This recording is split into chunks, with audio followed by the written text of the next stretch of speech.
우리 예수님께서 이제 공생애를 시작하셨습니다. 그죠? 공생애 시작하시고 주로 활동 무대가 어디였습니까? 갈릴리였습니다.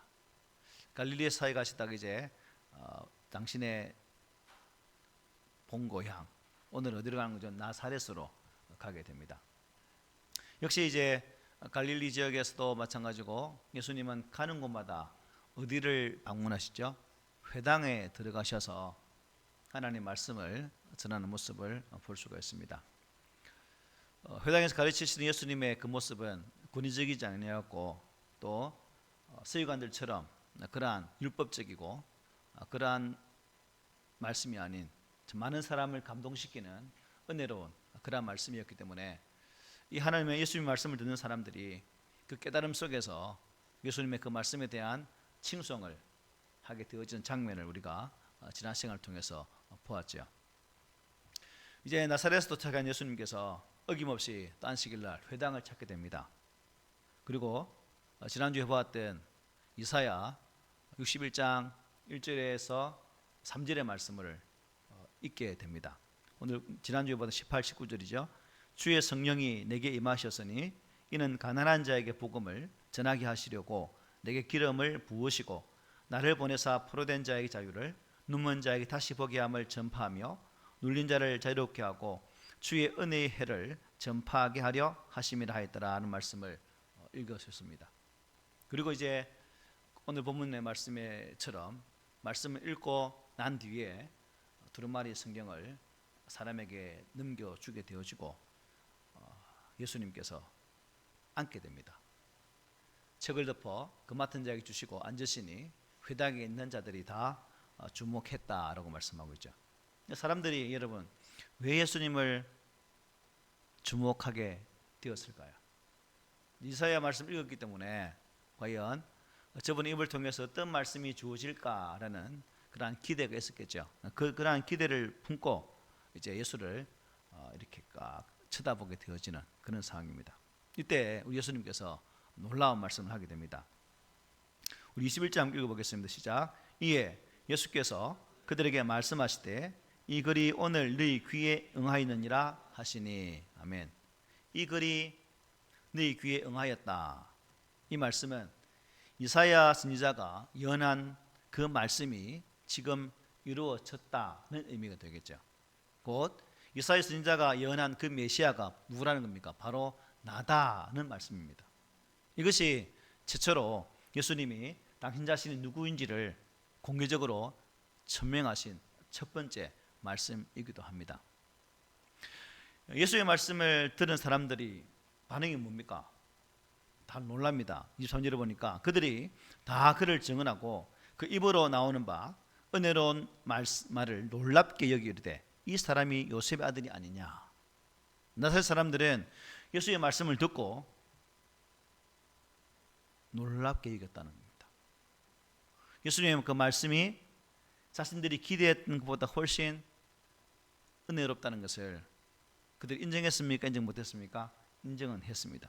그러나 놀랍게 여기는 것 이상 더는 나가지를 못했다는 거죠.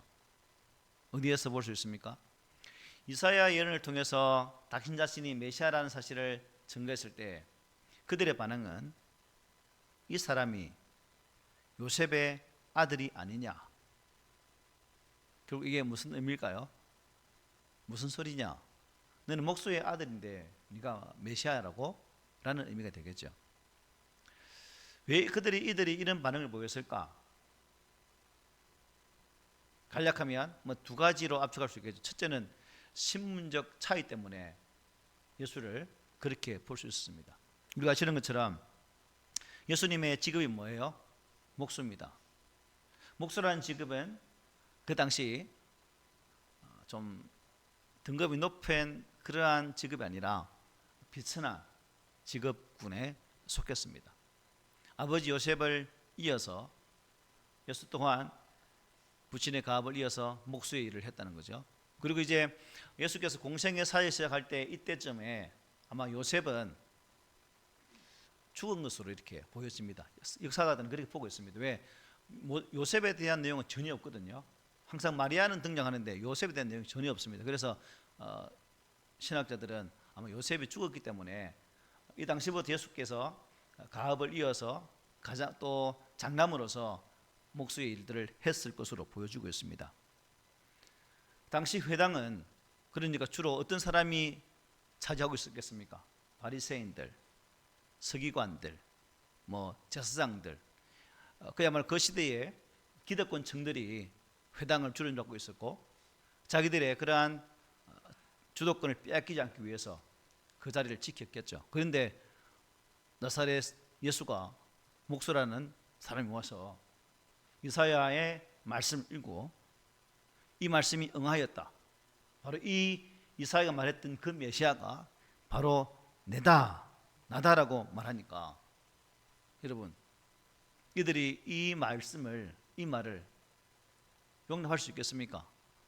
황당한 부분이고 가당치도 않은, 그러니까 언뜻 받아들이기 쉽지 않은 그런 내용이었죠. 둘째는 어떤 문제가 있냐면, 예수님과 그의 가족에 대해서 그들은 잘 알고 있기 때문에 이렇게 반응했을 수도 있습니다. 저도 진주집에 가면 누구누구의 아들, 혜정이 동생, 용이 동생, 학수형 이런 정도로만 알고 있습니다. 그런데 내가 만약에 우리 동네 가가지고 아침에 내가 이 땅 메시아니까 예수를 믿으라고, 야 네가 엄마 너 아버지 누구인데 네가 무슨 메시아냐, 그런 식이 되겠죠. 그래서 마태복음에는 이러한 반응들을 보다 더 세세하게 마태는 기록해주고 있거든요. 마태복음 13장에 보면 이렇게 말합니다. 예수께서 이 모든 비유를 마치신 후에 그곳을 떠나서 고향으로 돌아가사 그들의 회당에서 가르치시니 그들이 놀라 이르되 이 사람의 이 지혜와 이런 능력이 어디서 났느냐, 이는 그 목수의 아들이 아니냐, 그 어머니는 마리아, 그 형제들은 야고보, 요셉, 시몬, 유다라 하지 않느냐, 그 누이들은 다 우리와 함께 있지 아니하냐, 그런즉 이 사람의 이 모든 것이 어디서 났느냐 하고 예수를 배척한지라. 예수께서 그들에게 말씀하시되 선지자가 자기 고향과 자기 집 외에서는 존경을 받지 않음이 없느니라 하시고 그들이 믿지 않음으로 말미암아 거기서 많은 능력을 행하지 아니하셨다라고 말씀하죠. 동네 사람들은 예수님의 이 지혜와 능력을 인정하면서도 예수님의 그 집안을 너무나 잘 알고 있기 때문에 예수님을 배척하게 되었다는 겁니다. 그러면 정말 그들이 예수님의 집안에 대해서 또 집안의 배경에 대해서 잘 알고 있었을까요? 저는 아니라고 보여요. 그들은 예수님이 목수의 아들, 즉 요셉의 아들이라는 사실은 알고 있을지 모르겠지만 예수님이 하나님의 아들이라는 사실은 전혀 모르고 있었다는 사실입니다. 예수님이 태어나시기 위해 마리아는 성령 잉태되었고 또 요셉은 그러한 상황 속에서 조용히 끄고자 했지만 하나님의 말씀에 의해서 다시금 마리아를 안으로 맞이하는 그 장면들, 쉽게 말하면 요셉 입장에서는 그 엄청난 고난 속에서도 그 모든 순간들을 하나님 뜻을 위해서 순종했잖아요. 이 과정들을 이들이 알까요? 전혀 모릅니다. 들판에서 양을 치던 목자들에게 나타나셔서 청군사들이 어떤 찬양을 했는지 그들이 압니까? 전혀 모르는 거죠. 세례요한이 장차 오실 메시아이실 예수 그리스도, 나는 그분의 신들며 불기도 감당하지 못할 자라고 말씀하면서 뒤에 오실 메시아를 친히 선포했던 것처럼 그들이 과연 뒤에 오실 메시아가 진정 이분이 오실 줄 알았을까요? 전혀 몰랐다는 사실입니다. 그런데 그들은 잘 알고 있는 것처럼, 예수를 너무나 뚜렷하게 알고 있는 것처럼 그분을 인정도 안 했고 또한 오히려 배척하게 되어지는 그런 모습을 우리는 성경을 통해 볼 수가 있습니다.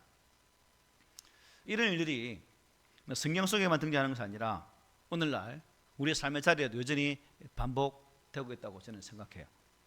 자신을 알고 있는 지극히 짧은 지식으로 어떤 사람들 마치 성경을 다 아는 것처럼 말하는 분들이 종종 있습니다. 여러분 중에는 없습니까? 나는 와이트 없습니까? 그리고 잠깐 교회 출석했다가 교회에 대해서 다 아는 것처럼 말하는 분들이 또 있죠. 우리 집에도 있습니다. 저를 어찌 보면 저를 뭐 다니는 교회에 잘 다닐 수 있도록 출석을 유도한 사람이지만 지금은 이제 컬러링은 지금 바뀌는지 모르겠지만 저는 통화를 안 하니까 옛날에는 반화신경을 컬러링으로 두었던 그런 사람도 있습니다. 또 어떤 사람들 자신이 당한 교회에서 당했던 그런 짧은 상처들, 자신이 보았던 교회의 불합리한 모습들을 전부인 양 말하는 사람들도 의외로 많다는 거죠. 그래서 어떤 분 이렇게 말합니다. 목사들이 참 탐욕적이야, 욕심 너무 많아 라고 말합니다. 저 욕심 많죠. 또 말합니다. 성도들 참 이기적이야, 자기밖에 몰라, 예수쟁이들 미치겠어, 이렇게 말하는 사람들이 있다 없다? 있다는 거예요. 자신이 경험한 짧은 경험 때문에 하나님의 진정한 그 복음의 은혜를 깨닫지도 못하고 받아들이지 못하는 그 우매함 속에 빠져있는 인생들이 의외로 많다는 겁니다. 여러분들도 복음을 전하다 보면 그런 사람 만나죠.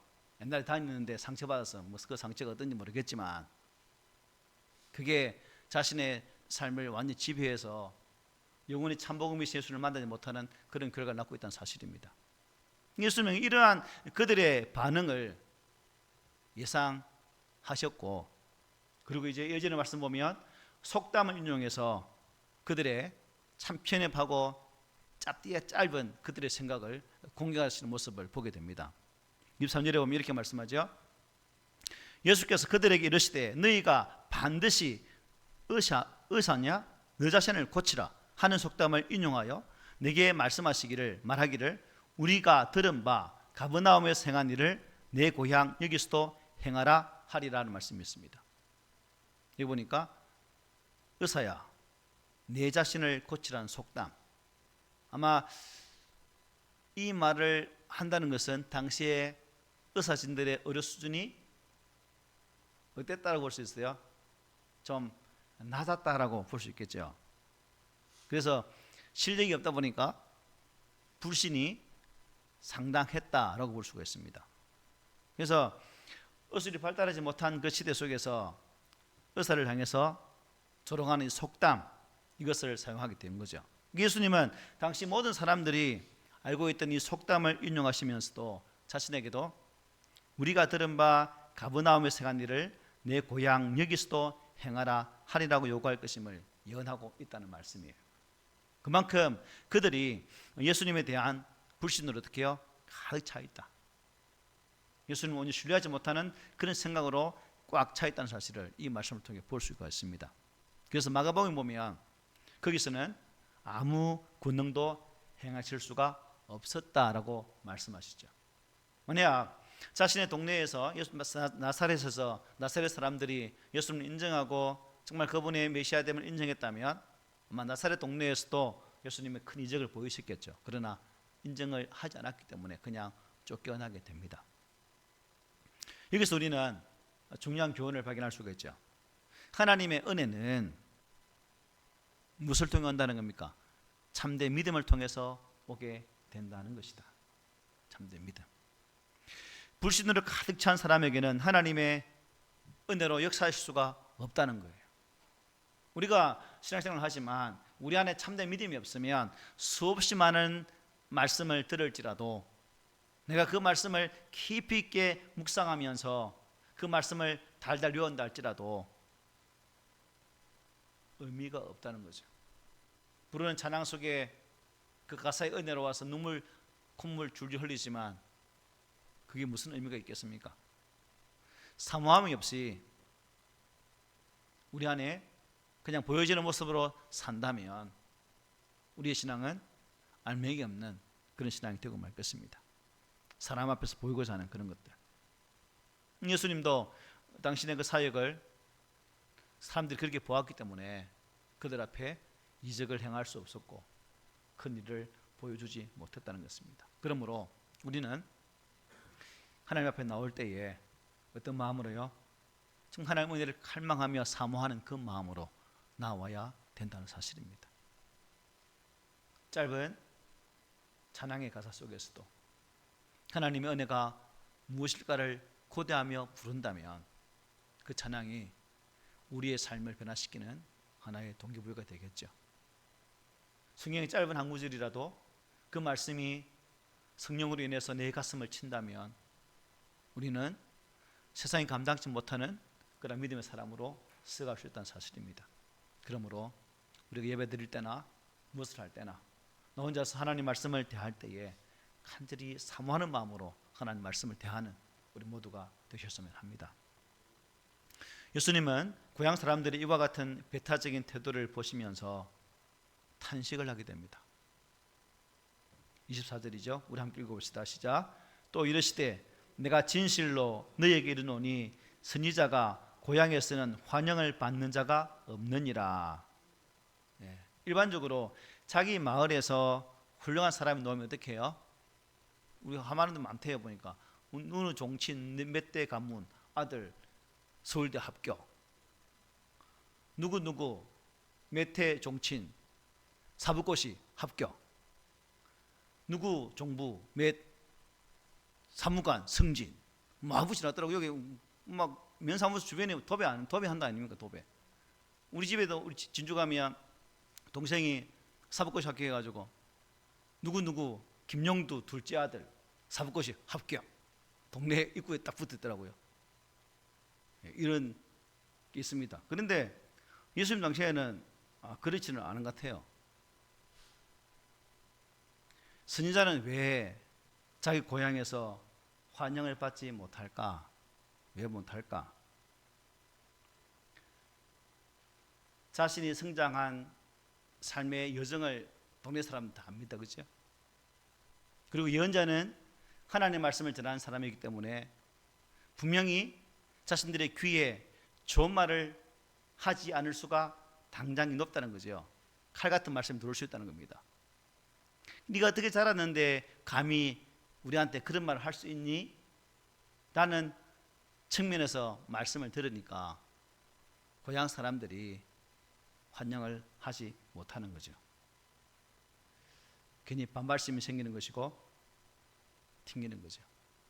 우리가 선지자이신 메시아께서 이런 말씀을 하지만 참 오늘 이 시대를 보면 범죄한 자들도 할 말은 어떻게 해요? 다 하죠. 모자 꼭 눌려 쓰고 수갑 차고 들어가면서도 지 옳다고 말하는 그런 시대에 우리가 살고 있습니다. 그러니까 예언자이신 예수께서 말씀을 전하면 누구나도 어떻게 해요? 반박할 수 있는 그런 상황이 될 수 있다는 겁니다. 예수님도 그들의 그런 마음을 다 꿰뚫어 보신 거죠. 그러면서 구약 성경에서 선지자 엘리야와 엘리사의 사역의 두 것을 끄집어내어서 예를 들어서 말씀합니다. 25절 26절에 보면 이렇게 말씀하죠. 내가 참으로 너희에게 이르노니 엘리야 시대에 하늘이 3년 6개월간 닫히어 온 땅에 큰 흉년이 들었을 때에 이스라엘에 한 과부가 있었으되 엘리야가 그 중 한 사람에게도 보내심을 받지 않고 오직 시돈 땅에 있는 사렙다의 한 과부에게 뿐이었다라고 말합니다. 자, 엘리야는 아합 시대 때 이스라엘 신앙이 아합 시대에 하면 가장 먼저 떠오르는 게 뭡니까? 우상 숭배죠. 그의 와이프 이름이 뭡니까? 악녀 이세벨입니다. 이세벨의 꼬임에 듬뿍 빠져가지고 아세라상 모든 우상을 만들어서 우상을 섬기는 그 상이었습니다. 참 하나님의 말씀 앞에 서야 될 이스라엘 민족이 이러한 악한 악녀로부터 그냥 유혹당해서 우상을 섬기는 그러한 나라가 되고 말았다는 겁니다.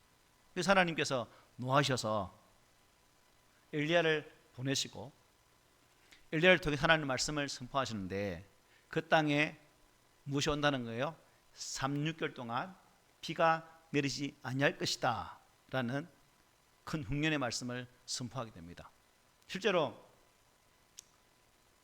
흉년이 들게 되어지고 이 아합이 이 말씀을 전했던 엘리야를 어떻게 하려고 합니까? 잡아 죽이려고 하죠. 그래서 도망가게 됩니다. 하지만 하나님께서는 도망가는 엘리야를 그냥 버려두십니까? 까마귀를 통해서 먹이시기도 하고 그리 시냇가에서 또 시냇물을 마시게 하는 그런 은혜를 보내지만 비가 안 오니까 그리 시냇이 어떻게 됐을까요? 시냇물이 쫄쫄 마르게 되죠. 이 동안 결국 먹지 못하는 그러한 상황입니다. 그때 하나님께서는 시돈에 속한 사라밧으로 엘리야를 보내게 되죠. 그리고 그 사라밧에서 어떤 한 과부를 만나게 됩니다. 나무를 줍는 과부를 만나게 되죠. 그때 그 과부에게 물 좀 다오라고 말하죠. 그리고 내 손에 있는 떡을 나에게 나로 하여금 먹게 해달라라고 부탁을 합니다. 그때 그 사르밧 과부가 어떻게 말하죠? 이렇게 말하죠. 당신의 하나님 여호와께서 살아계심을 두고 맹세하노니 나는 떡이 없고 다만 통에 가루 한 움큼과 병에 기름 조금뿐이라.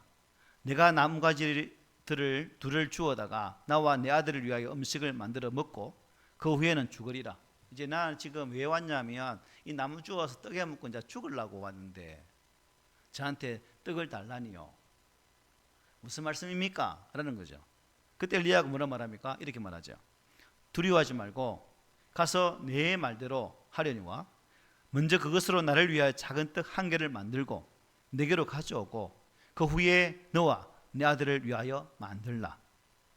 이스라엘 하나님 여호와의 말씀이 나 여호와가 비를 지면에 내리는 날까지 그 통에 가루가 떨어지지 아니하고 그 병에 기름이 없어지지 아니하리라고 말씀을 하는 것을 받게 됩니다.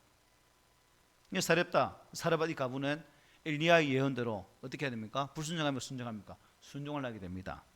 그랬더니 놀랍게도 통의 가루가 떨어지지 않고 병의 기름도 마르지 않는 그러한 기적의 은혜를 체험하게 됩니다. 이런 이야기를 예수님께서 꺼내신 것이죠. 엘리야의 시대의 이 이야기를. 예수님은 이 이야기를 언급하시면서 이스라엘에 과부가 많이 있었는데 왜 하필 하나님은 엘리야를 이방 땅에 있는 이 사르밧 과부에게로 사렙다 과부에게로 보내셨는가라는 질문을 던진 거예요. 왜 보냈겠는가? 왜 이방 땅에 보냈겠는가? 이스라엘 땅에는 이러한 믿음의 순종의 사람이 있었다 없었다? 없었다고 보면 되겠죠. 그래서 하나님은 엘리야를 오히려 이방 땅으로 보내게 되었다는 겁니다. 여기서 이제 엘리야의 제자가 누굽니까? 엘리사죠. 엘리사 때 이야기를 꺼냅니다. 27절에 보면 이렇게 말씀하죠. 또 선지자 엘리사 때에 이스라엘에 많은 나비 환자가 있었을 때 그 중에 한 사람도 깨끗함을 얻지 못하고 오직 수리아 사람 나만 뿐이었다 말합니다. 우리 잘 아는 이야기죠. 나만 장군. 나병이 들어서 한센병이 들어서 고생하고 있을 때 마침 그 집에 여종이 출신이 어디예요? 이스라엘 출신입니다. 그래서 주인님 여차해서 우리나라에 가면 이런 사마리아에 가면 이런 선자가 있는데 그분 만나면 주인님 병이 해결될 것 같습니다 라고 말하게 됩니다. 그래서 사안을 할머니 데리고 이제 길을 떠나서 사마리아에 가게 됩니다. 그래서 이제 엘리사에게 나만에 왔으니까 어떤 대책을 내려달라 하니까 당시에 이 땅을 지배하던 나라의 장군입니다. 그러니까 그 권세는 엄청나게 컸겠죠. 그런데 엘리사는 콧병이도 안 보이고 그러니까 종을 보내어서 요단강에서 그냥 몇 번 7번 그냥 씻고 가시오 라고 말하게 되죠. 요단강에 물을 담겨서 하라. 그래서 이 말을 들은 나만은 기분이 어떻겠어요? 상했죠. 화가 엄청 난 거죠. 감히 나를 우리 땅에 가면 이 말씀이죠. 우리나라에 가면 다메섹강 아바나와 바르바른 이스라엘 모든 강보다 더 낫지 아니하냐. 내가 거기서 몸을 씻으면 깨끗하게 되지 않겠냐. 우리나라에 가면 더 깨끗한 물인데 이 나쁜 그런 의미죠. 한강물보다 남강물이 깨끗한 것처럼 그런 의미입니다. 그래서 열받아가지고 보따리 사서 가려고 하는데 사환이 말립니다. 어떻게 말합니까? 이렇게 말하죠. 우리 함께 읽어봅시다. 시작.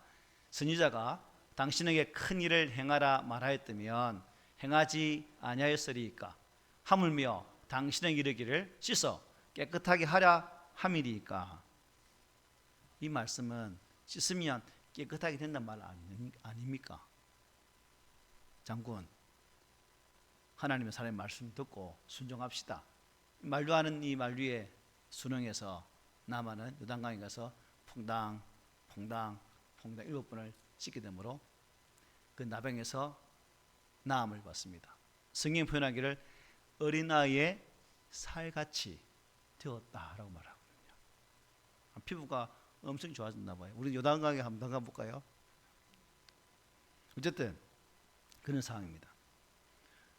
예수님께서 왜 여러분 엘리사의 예를 들어서 이 말씀을 주고 있는가?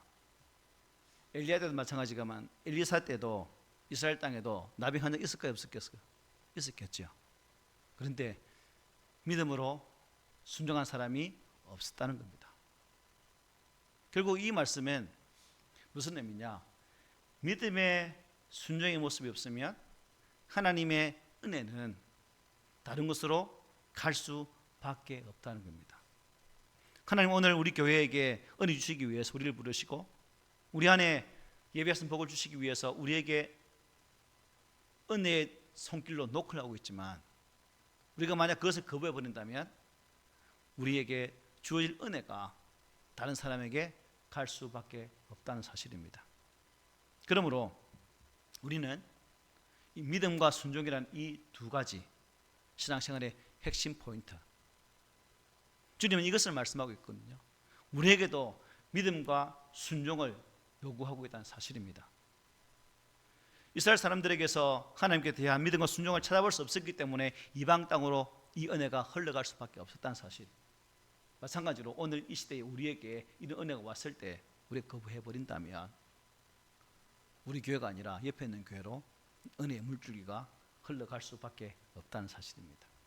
그러므로 저도 그렇고 여러분도 그렇고 하나님께서 성령의 감동으로 참 은혜 주시기 위해 내 마음을 감동시킬 때 하나님 조금 더 있다가요가 아니라 그 즉시 순종할 수 있는 그러한 믿음, 그것이 우리의 삶의 모습이 되기를 소망합니다. 아멘. 어쨌든 이런 말씀을 들은 이제 엘리사 여기까지 들어서 말씀을 하는데 참 이 나사렛 사람들의 마음이 완악했나 봅니다. 어떤 반응을 보입니까? 화를 내죠. 28절부터 30절 우리 함께 읽어봅시다. 시작. 회당에 있는 자들이 이것을 듣고 다 크게 화가 나서 일어나 동네 밖으로 쫓아내어 그 동네가 거슬된 산 낭떠러지까지 끌고 가서 밀쳐 떨어뜨리고자 하되 예수께서 그들 가운데로 지나서 가시니라. 나사렛 사람들은 여러분 왜 이렇게 화를 내고 있을까요? 왜 화를 내고 있다고 생각합니까?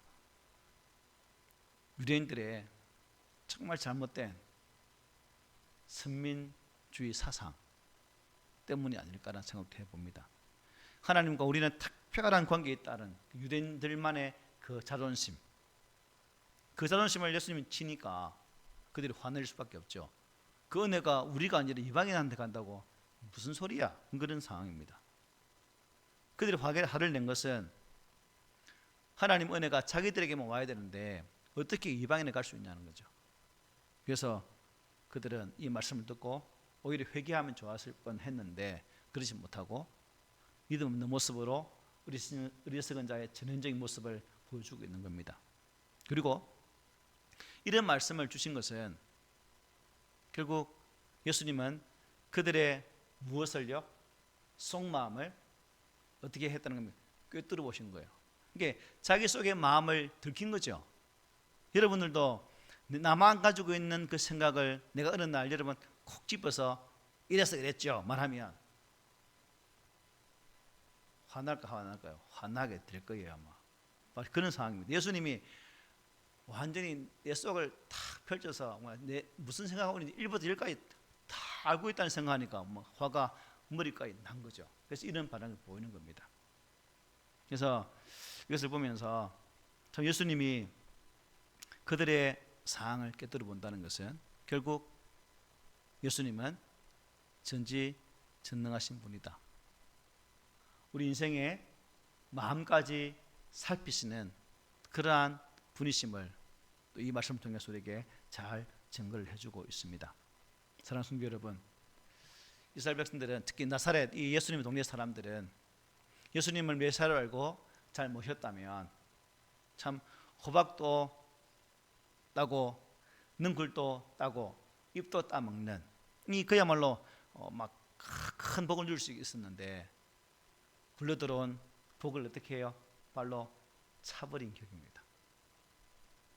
그래서 성령님은 오늘도 우리에게 이런 말씀을 통해서 너희가 회개하고 죄 사함을 받고 은혜를 받으라 감동의 말씀을 주실 때 이 나사렛 사람들처럼 반응한다면 은혜를 들고 오셨던 그 하나님 복을 내 발로 차버리는 어리석은 자가 되겠지만 성령의 그 말씀 앞에 믿음으로 순종할 때 그것이 곧 우리에게는 큰 복이 될 수 있다는 사실입니다. 그러므로 오늘 이 말씀에서 우리는 어떻게 반응할 것인가? 사도행전에 보면 사도 베드로가 설교할 때 사람들의 반응이 어땠어요? 우리가 어찌해야 합니까? 어찌할꼬? 반응해서 세례를 받습니다. 그죠? 하나님의 그 말씀에 찔림을 받고 회개하는 자가 있는 반면에 스데반을 죽인 사람들 보십시오. 그들도 마음이 어떻게 찔림을 받았습니다. 찔림을 받았으면 베드로 설교를 듣고 회개했던 사람들처럼 했다면 그들 은혜 받겠지만 오히려 돌을 들고 스데반을 죽여버렸습니다. 즉 말씀에 대한 태도는 딱 두 가지로 반응하죠. 받아들이는가 거부하는가. 여러분들은 하나님의 말씀을 거부하는 자들입니까? 아니면 받아들여서 그 말씀에 순종하는 자들입니까? 주님은 오늘 이 말씀을 통해서 우리 모든 성도들이 하나님의 말씀을 들을 때마다 주님, 그 말씀이 나를 위한 하나님의 말씀입니다. 주님은 나의 구세주시고 나의 구원주가 되십니다. 주께서 말씀하시면, 주께서 나에게 말씀하시면 순종의 모습으로 살겠습니다라는 고백을 받기를 원한다는 사실입니다. 그래서 우리가 이 나사렛 사람들처럼 살지 말고 이 순간마다 하나님의 거룩한 말씀 앞에 서서 하나님의 자녀로운 그 보여야 될 그 아름다운 모습을 나타낼 수 있는 그러한 믿음의 사람, 순종의 사람이 되시기를 소망합니다.